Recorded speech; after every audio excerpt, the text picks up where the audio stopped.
Halo sahabat militer, beberapa tahun yang lalu, tepatnya pada 2018, Kanada menangkap Chief Financial Officer dari Huawei, Meng Wanzhou di Ottawa. Penangkapan CFO Huawei dilakukan karena tuduhan penipuan untuk menghindari sanksi Amerika Serikat terhadap Irak.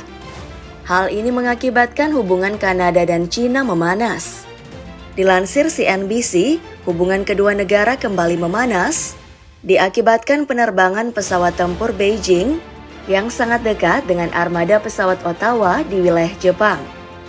Nah, setelah menyimak penjelasan singkat mengenai apa yang terjadi belakangan ini dengan Kanada dan China, kira-kira bagaimana ya kedua negara tersebut dari bidang militer? Yuk kita duelkan.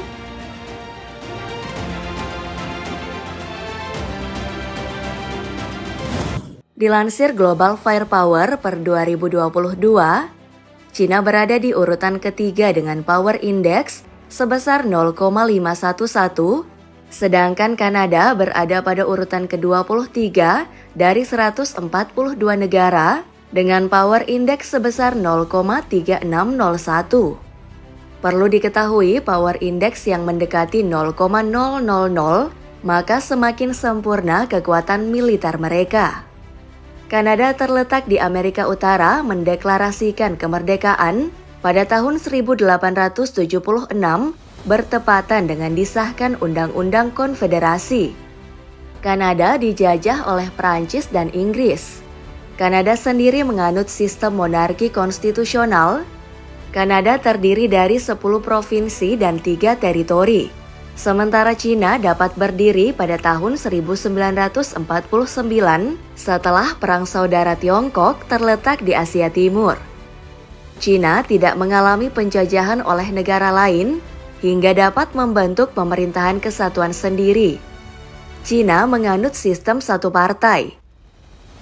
China memiliki 23 provinsi, 4 kota madya, 5 daerah otonom, dan 2 daerah administrasi khusus. Walaupun demikian, Kanada dan China merupakan negara maju. Berikut beberapa segi dari bidang militer yang bisa kita bandingkan.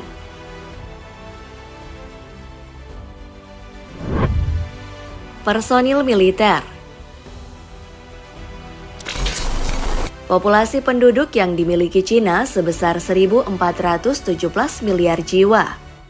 China memiliki tentara militer yang bernama Tentara Pembebasan Rakyat atau bisa disebut sebagai Tentara Rakyat. Berjumlah sebanyak 3.134.000 jiwa dan menjadi peringkat pertama dari 142 negara. Di mana dari 3.134.000 tentara rakyat, terdapat 2 juta personil aktif, 624.000 melaksanakan paramiliter, dan 510.000 lainnya merupakan personil cadangan. Sementara populasi penduduk Kanada sebesar 38.563.600 jiwa. Kanada memiliki jumlah personil militer sebanyak 94.400 jiwa, di mana terdapat 70.000 personil aktif, 5.500 melaksanakan paramiliter, dan 19.000 lainnya merupakan personil cadangan. Dari jumlah personil militernya, Kanada mendapatkan urutan ke-38 dari 142. Pelayanan militer adalah hal yang wajib dilaksanakan baik China dan Kanada. Usia penduduk China yang menjalani wajib militer berusia dari 18 sampai 24 tahun dengan masa pengabdian 2 tahun.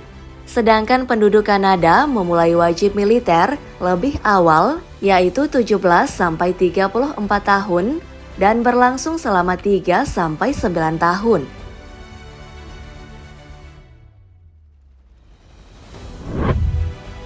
Kita beralih ke kekuatan darat.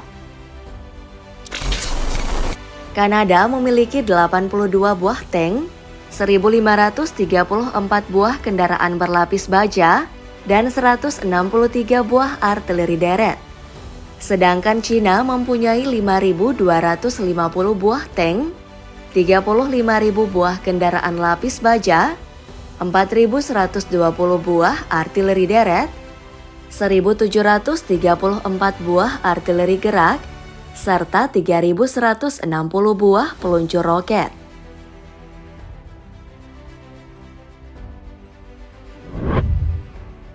Selanjutnya kekuatan udara.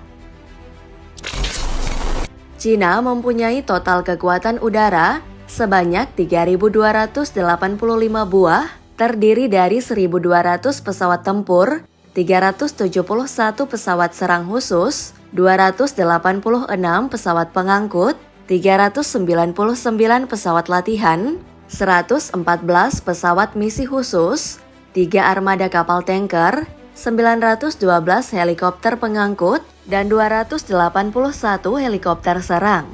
Berdasarkan total dari kekuatan tersebut, Cina mendapatkan peringkat ketiga dari 142 negara. Kanada berada pada urutan ke-28 dengan total kekuatan udara sebanyak 380 buah, terdiri dari 63 pesawat tempur, 36 pesawat pengangkut, 133 pesawat latihan, 34 pesawat misi khusus, 6 armada kapal tanker, dan 118 helikopter.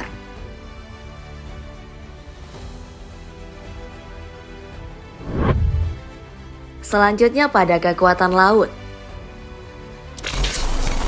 Kanada memiliki total aset sebanyak 61 dan berada di urutan ke-41 dari 142.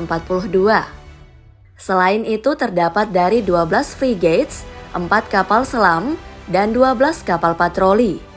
Sedangkan Cina sendiri memiliki total aset sebanyak 777. Hal ini menempatkannya pada posisi pertama, di mana terdiri dari 2 kapal induk, 41 kapal perusak, 49 frigate, 70 korvet, 79 kapal selam, 152 kapal patroli, dan 36 kapal perang ranjau.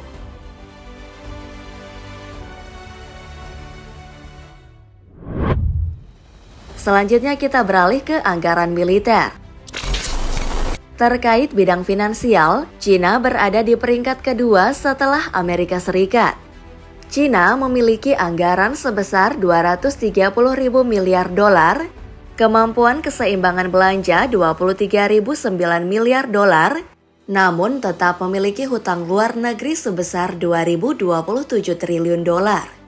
Sedangkan Kanada sendiri terletak pada urutan ke-14 dengan anggaran sebesar 23.550 miliar dolar, berkemampuan keseimbangan belanja 1.742 miliar dolar, serta memiliki hutang luar negeri sebesar 2.142 triliun dolar.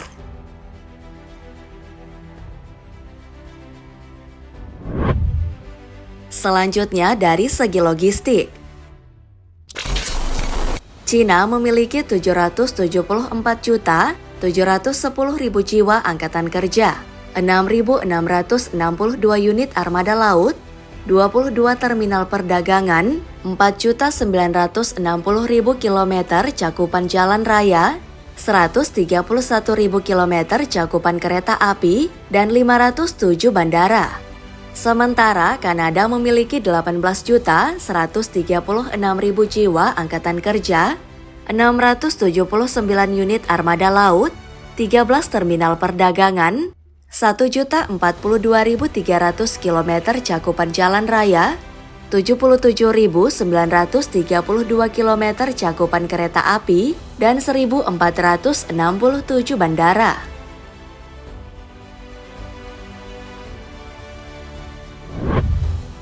Sumber daya alam. Kanada mempunyai sumber daya alam minyak, uranium, gas alam, nikel, timah, gimsun, dan lainnya.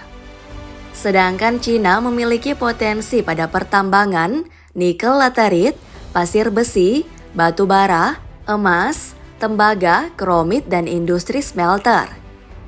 Dilansir dari Global Firepower, diketahui bahwa Kanada memproduksi minyak sebesar 4.265.000 barel, sedangkan Cina sebesar 3.775.000 barel.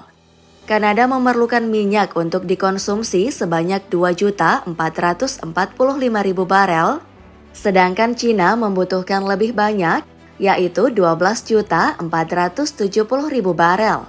Kanada memiliki cadangan minyak sebesar 170 miliar 500 juta barel, sedangkan Cina memiliki 25 miliar 630 juta barel.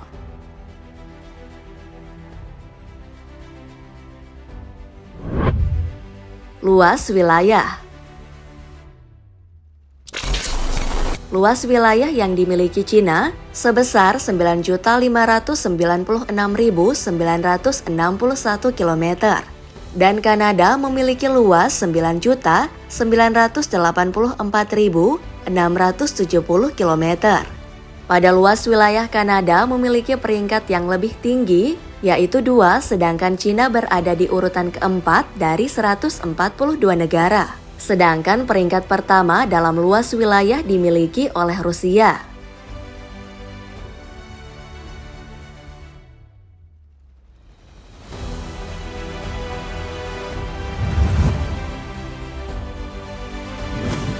Wah, informasi tentang perbandingan militer di antara kedua negara maju, Cina dan Kanada sangat menarik ya sahabat militer.